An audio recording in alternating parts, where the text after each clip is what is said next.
Hello everyone, it's Jacqueline from We Little Stitches, and I am here today to show you how to do Tunisian crochet. It's a really cool little project. What we're going to do today is Tunisian Crochet Simple Stitch, which results in this delightful little grid fabric, which you can cross stitch on. And if you're anything like me, you're always looking for something new to cross stitch on. If you've never knit or crocheted before, this is totally within your realm of accomplishment. You can do this even if you're not a knitter or crocheter.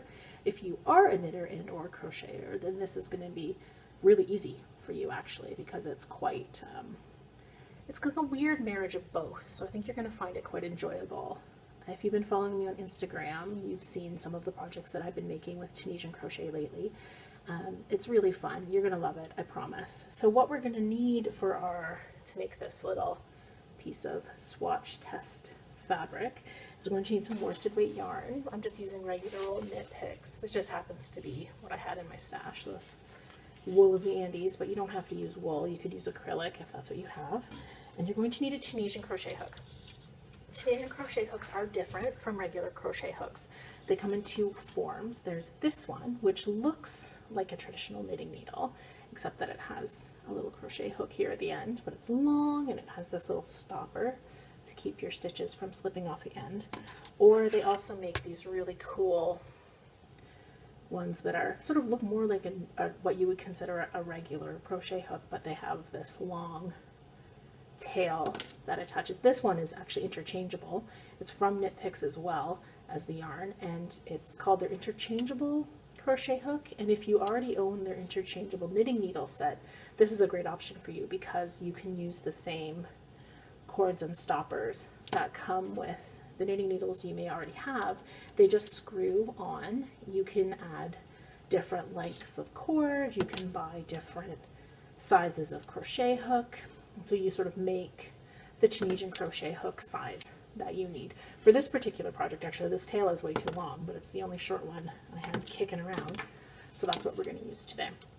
So I've done up for you a little cross stitch chart. You can download this through the blog post. There'll be a link below this video. And this is just going to give us sort of a little bit of a practice of crocheting or of cross stitching on Tunisian crochet.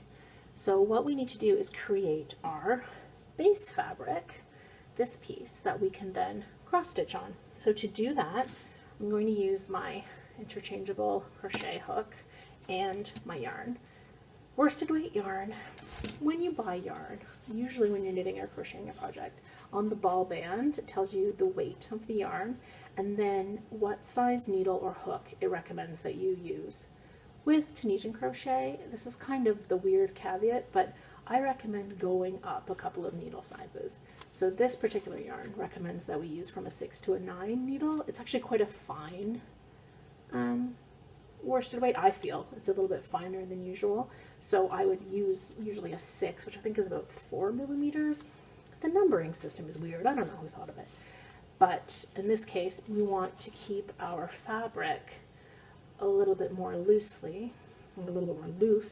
So we want to go up a couple of needle sizes. With Tunisian crochet, when you're using worsted weight yarn, I recommend you use between a 7 and a 9, depending on how thick your yarn is. In all honesty, whatever it says on the ball band, go up at least 2 sizes. Then you get a finished product that is not so stiff and hard to work. And Tunisian crochet, as you can see, has this tendency to curl.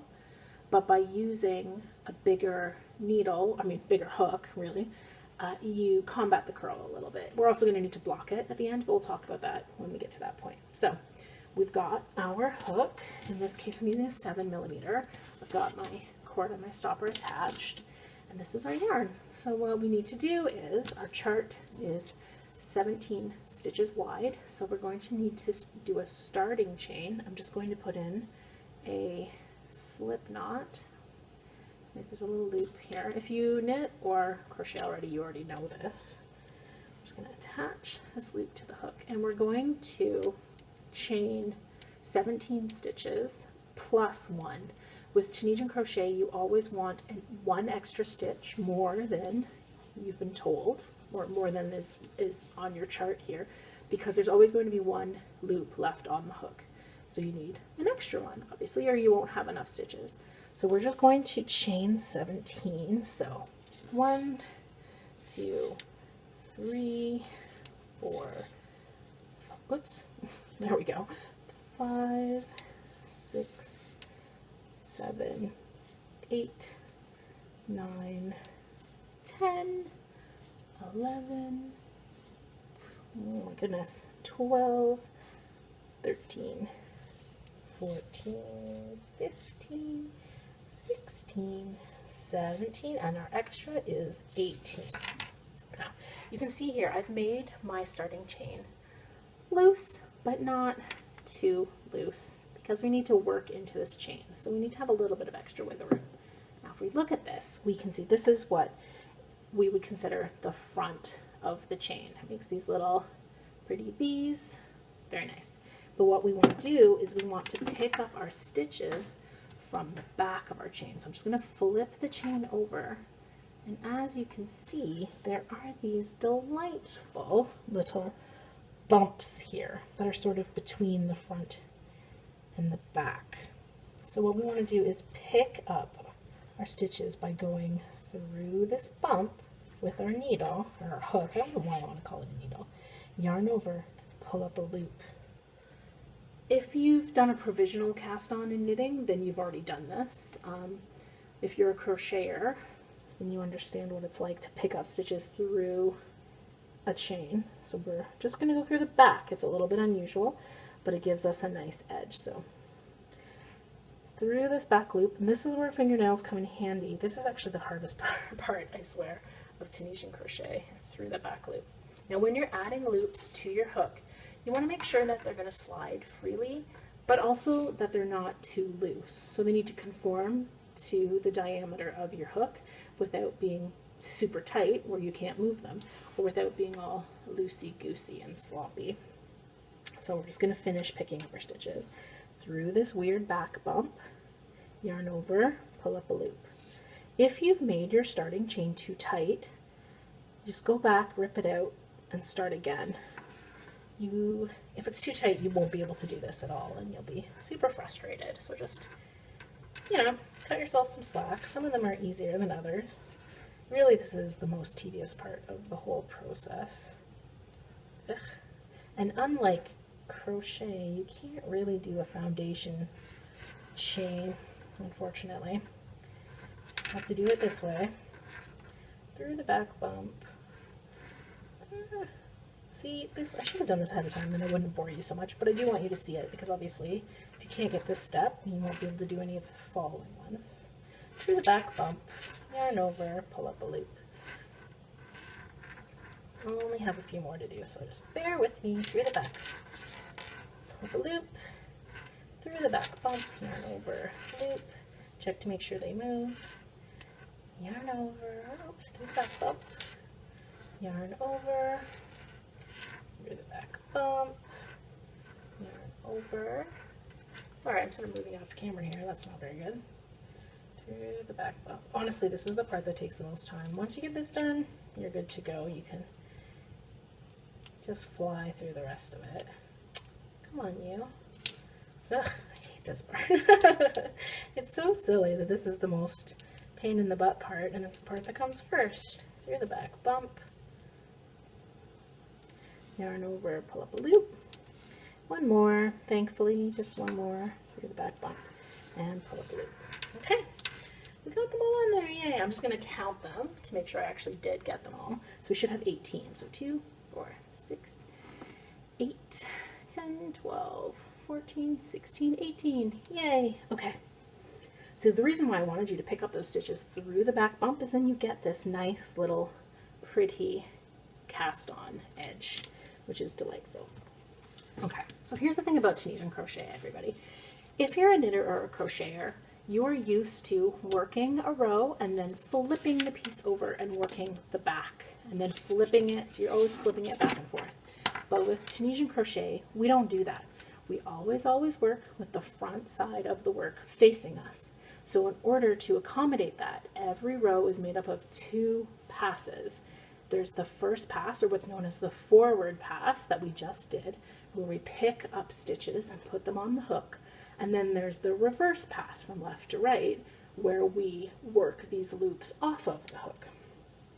So the front is always going to face us, which is a little bit different, but it's kind of cool. So to work these loops off of our hook, what we want to do is, just get that tail out of the way, we're going to yarn over, and we're going to, so we've got our yarn over here, we're going to pull that yarn up through just the first loop. We only go through the one loop on this left edge. From here on out, make sure that you have your working yarn and not your tail. You're going to yarn over and pull through 2, and we're going to keep doing that, yarn over and pull through 2, yarn over and pull through 2, all the way back to the end of our row. And what this does, we're yarning over and we're pulling through 2. What we're doing is we're pulling through the loop we just made and then a loop from the row below. Pull through 2, yarn over through 2. The reverse pass I think is actually kind of fun. You can get so that you go pretty quickly, but you do need to keep an eye on it so that you're only pulling through 2 loops and not 3, or you'll miss a stitch, which of course is never what you want to do. Over, pull through 2, yarn over through 2, yarn over through 2, yarn over through 2, and our final yarn over through 2, so that we are left once again with 1 loop on the hook. Okay, so yay, you did it. That's the first row, which is kind of also the hardest row. So what we're going to do now is pick up a new row of loops. So to do that, what we want to do is, if you stretch this out a little bit, you can see that there are these vertical bars. That's what we want to pick up our stitch through. So let's take a look. We're going to skip this very first one. This is the edge stitch, so we don't need to do anything with that. But if you see, you can see how this vertical bar has a front leg that faces us and a back leg that is behind the work. So what we want to do is take our hook, insert it from right to left in between those 2 legs so that it goes under the front leg but over the back leg. And then what we do is we yarn over and we pull up a loop and we leave the loop on the hook. And that's how we establish our new row of loops. From here on out, every row is going to be like this. So through the vertical bar, right to left, yarn over, pull up a new loop. Let's get ourselves some extra yarn, and we just keep doing that. Through the vertical bar, yarn over, keep going, keeping all of those new loops on our hook. Yarn over. Through this vertical bar, yarn over, new loop. Through this vertical bar, yarn over, new loop. And we're just going to do that all the way across until we get to the last stitch. Yarn over. The vertical loops are pretty easy to distinguish. You can kind of see them all lined up there, like neat and tidy little soldiers. If you're having a hard time seeing them, you can just stretch your work apart. But they're, I find, especially on lighter color yarn, they're fairly obvious. So through and under that vertical bar, yarn over, new loop. And like our first row where we're picking up stitches, we want to make sure that these slide nicely on our hook without being loosey-goosey. If they don't slide, you're too tight and you need to loosen up, baby. Okay, only have a couple more. So under that vertical loop, yarn over, pull up a new one. Under that vertical, oops, let's see, I'm getting it kind of tight here. Under that vertical bar, yarn over, new loop. Okay, so we have gotten back to the left hand side. Here's a little trick. See, this is our vertical bar that we have here. We want to go under that, obviously, so that we incorporate this last stitch. But because this is the edge, we also want to, I'm just going to stretch this out a bit, go under the back loop that is the twin sister, get out of the way, tail, the twin sister to the front loop. It makes for a neater edge. So let me show you what I mean. I'm going to go under that front loop and under the corresponding back loop. Sometimes it takes a bit of wiggling. See how now there's 2 2 loops, and we yarn over, and we're going to pull through both of those loops so that what we get is a really nice and tidy edge here. I'll show you on the finished piece. It's a little more apparent what I'm talking about. So this is the front of our work. This is our right hand edge. This is the edge we just completed. So by going through both the front loop and her twin sister back loop, you get this really nice and tidy edge. So if you're seaming this piece together at the end, see how they match up? So nice and tidy and pretty. That's exactly what you want. Plus, if you're looking at it just face on, you have these nice straight edges on both sides, which, you know, you always want your work to look as nice as possible. So that's what we're doing by going through both the front bar and her twin sister at the back. Okay, so that is our forward pass. Now we need to do our return pass. Remember, we're going to yarn over and just go through this tail, I swear, just go through one loop at the edge. That helps to create this nice tidy straight edge that we're working so hard to achieve. But from here on out, we yarn over and we go through 2. Yarn over and through 2 again, all the way to the end. The more you do this, the speedier you get. Through 2, yarn over, through 2. So from here on out until we're ready to cast off, this is what every row is like. The forward pass where we pick up stitches from underneath that vertical bar, and then the return pass where we yarn over and pull through 2 loops to work all of these loops off of our hook. That's all Tunisian Simple Stitch is just those same 2 rows, back and forth and back and forth. You think it would be boring, but it's actually pretty satisfying. So we're going to do one more row together just so that we can see it all again. So under the vertical bar, yarn over, pull up a new loop. We're skipping this first one, right? Under the vertical bar, yarn over, new loop, and just keep going. I really like Tunisian crochet. It looks different from regular crochet, and it really makes people sort of stop in their tracks and ask you what it is that you're working on, and being able to cross stitch on it is really a bonus. Under the vertical bar, yarn over, new loop. I find it quite relaxing. It's great to do in front of the TV. You can make pretty much anything out of it. There's lots of amazing patterns on Ravelry. There are different types of stitches, like there are for knitting and for crochet. But we're just going to focus on this simple stitch because this is the one you can crochet or cross stitch on. Through the through the vertical bar, yarn over. Yarn over. It takes a little bit of practice to figure out how you are most comfortable holding your crochet hook. So if it doesn't feel good, play around with it and see if you can find a different way to hold it. Now we're back at this end stitch. Remember, we want to go under not just the front leg, but also her twin sister at the back. See how there's 2 there? Yarn over, and ta-da! That's our forward pass. Look what we're doing. Isn't it cool? It's so cool. I really love it. I think you guys are really going to love it too. Okay, let's do one more reverse pass. Remember, this first stitch, we're just going to yarn over and through 1. Just 1, and then from now on we yarn over and pull through 2. And we do that all the way to the end. Through 2, 2, 2, 2, 2. I need some more yarn here. 2, 2, 2,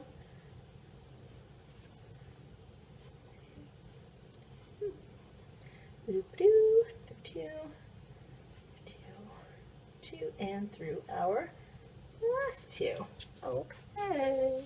So basically, we're going to keep doing that forward pass, picking up our stitches under these vertical bars, and then the reverse pass, yarning over and slipping through 2 all the way back to the end. And we're going to do that until we have 16 rows. So a row is this little unit here. This is a row. So we need to have, I don't count the first one because, I mean, you could cross stitch on it, but it's a little close to the edge for me, so I don't count that as the first row. Start here. So we're going to do 16 of those. And I already have it done so that we don't have to stand around and wait. Just back and forth until you get the number of rows you need. So for our project, not counting this first row, we need 1, 2, 3, 4, 5, 6, 7, 8, 9, 10, 11, 12, 13, 14, 15, 16. And then I have given myself an extra row at the top as well as at the bottom so that they kind of mirror each other. Now, you could just leave your stitching like this and call it finished, or your Tunisian crochet like this and call it finished.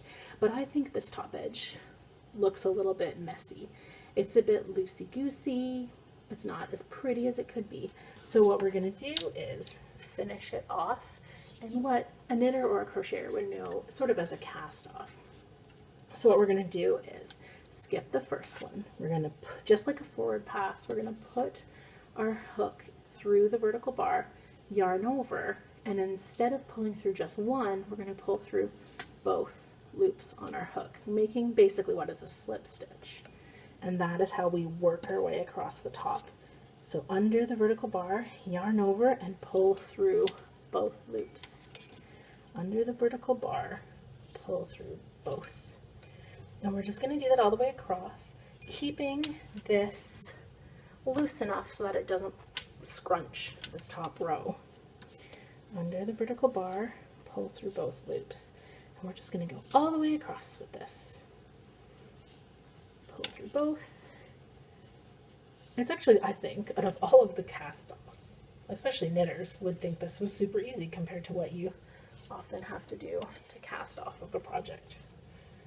So under that vertical bar, yarn over, and we're just going to go all the way to the end. Oopsie. We only want to be under one bar, Jackie, not under two. Okay, under one, yarn over, keep going. Almost done. It's fun. It's so much fun. I love it so much. And then, like every other time we've gotten to this left-hand side, we want to go under the vertical bar and her twin sister from the back. Yarn over, pull through both loops, and you're left with one loop at the end. So there's two things you can do. You can either just pull this yarn all the way through, trim it, cut it off the ball. I've already done that. I like to yarn over one more time, pull my tail through that last working loop, and then you pull it tight so you get this little knot at the end. And there it is, everybody. That is your piece of Tunisian crochet simple stitch. And we are ready to cross stitch on it, almost. I highly recommend blocking your piece before you start your cross stitching. See, this one I've already blocked a little tiny bit, but it's still curling up. So what you want to do is get it a bit damp, whether you run it under some water or use a bit of like a squirt bottle, whatever. Get it a bit damp, and then using rust-proof pins, you just want to pin it into a square. You can stretch it out a bit to make the sides even. Oh, actually, I guess it's not a square, it would be a rectangle, wouldn't it? Pin it so that it's as even as you can get it, and then just let it dry. And by doing that, you're going to hopefully work a little of this curl out of it, and then it's going to be ready to cross stitch on. So we'll do the cross stitching part in a separate video, but look what you made. This beautiful, beautiful fabric with a bit of a grid. On the back it looks almost like purled knit stitches, the purled stitches in knitting, I should say. But on the front you have this flat, even, hopefully, grid, and look, you can see the little holes. Oh, it's perfect, perfect for cross stitching. I can't wait to show you that step. We're going to do that next, so there's a new video for that. But in the meantime, give yourself some applause. Look what you did. Yay! Cross stitching next, okay? Thanks, ladies.